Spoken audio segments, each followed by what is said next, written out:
value proposition of mobile devices for multi-factor authentication has been clear since day one. And that is because mobile devices are ubiquitous and something that you almost always have on your person.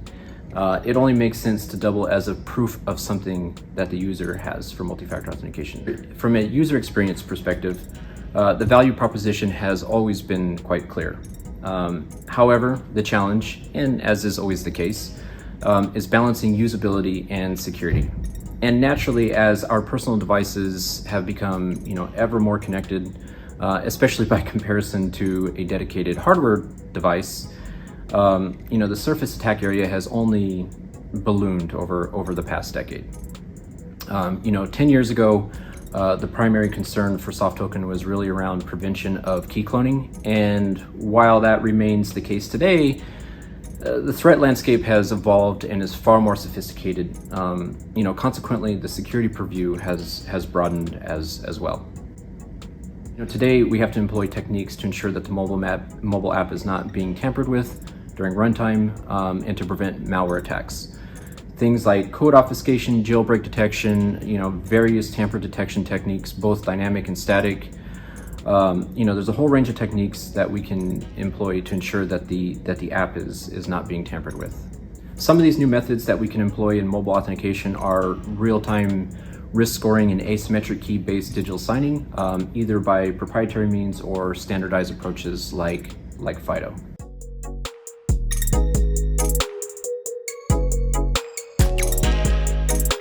The problem with SMS is that, much like traditional static passwords, they have two fatal characteristics. First, they offer okay but not great security, and the second is that they're a relatively simple technology to understand and implement. Now, if you think about that, that's kind of a deadly combination, because it becomes quite enticing for banks to deploy those methods for authentication and assume it's good enough. And oftentimes it might be good enough until it's not. With SMS, you have the problem that, just like passwords, end users can be lulled into a false sense of security. And while SMS is very commonly used by banks to facilitate two-factor authentication for their clientele, the good news is that this doesn't have to be the case. The mobile device is a platform that is inherently capable of offering far more sophisticated and robust methods for authentication. If you think about it, the mobile device is flush with these gizmos and gadgets to help identify the user with a very high degree of certainty. Things like the camera for biometry, things like sensors like the accelerometer, touchscreen, which can all be used to help us develop a behavioral analytics profile around each user.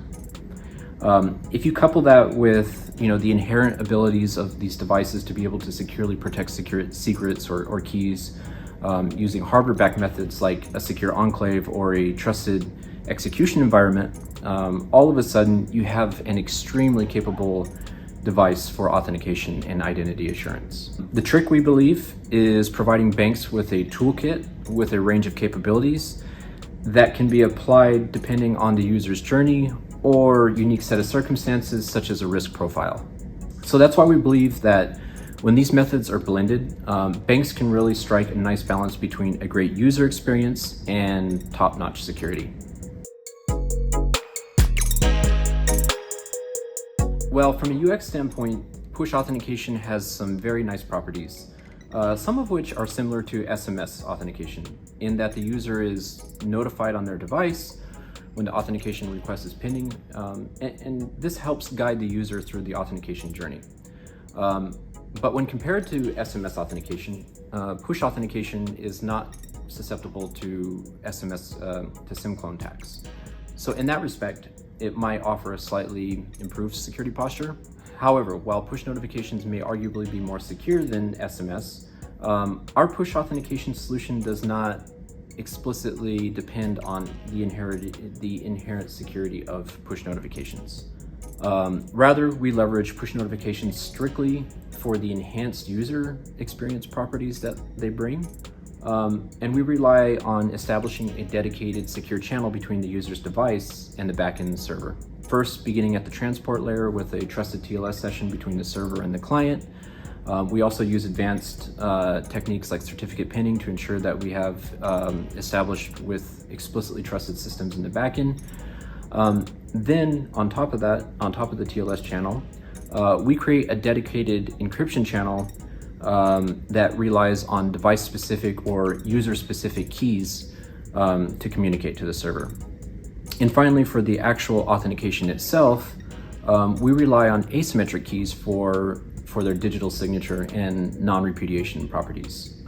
Together, with anti-cloning techniques, this ensures that under no circumstance should an imposter be able to act on behalf of on behalf of the actual user.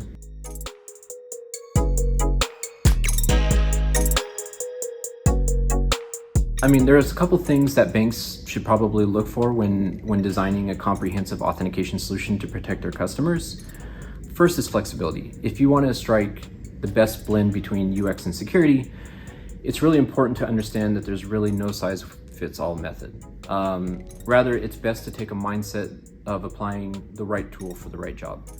Second is this area around binary and runtime protections. Aside from this authentication schemes that are directly visible from a user experience perspective, which of course are very important, there's also this whole hidden world of attack surface and threats that are targeted explicitly at the authenticator itself. It's really important to appreciate this point because you can ostensibly be doing all the right things and ticking all the boxes from a regulatory compliance perspective, but if your app becomes the weakest vector, then it's really all for nothing. And in this area, by nature, it's something that won't really be influenced directly by regulatory compliance. It really requires the solution owners within the bank to be savvy about this. So with our product suite, we try to do what we can to cater to our customers' needs, which in turn empowers our customers to cater to their customer, the end user. And we do this knowing that any given customer journey will have its unique set of challenges. That's important. So we like to think that our mission is to empower our customer to choose the right tool for the right job. And we also want to take the stresses of the hidden threats away too.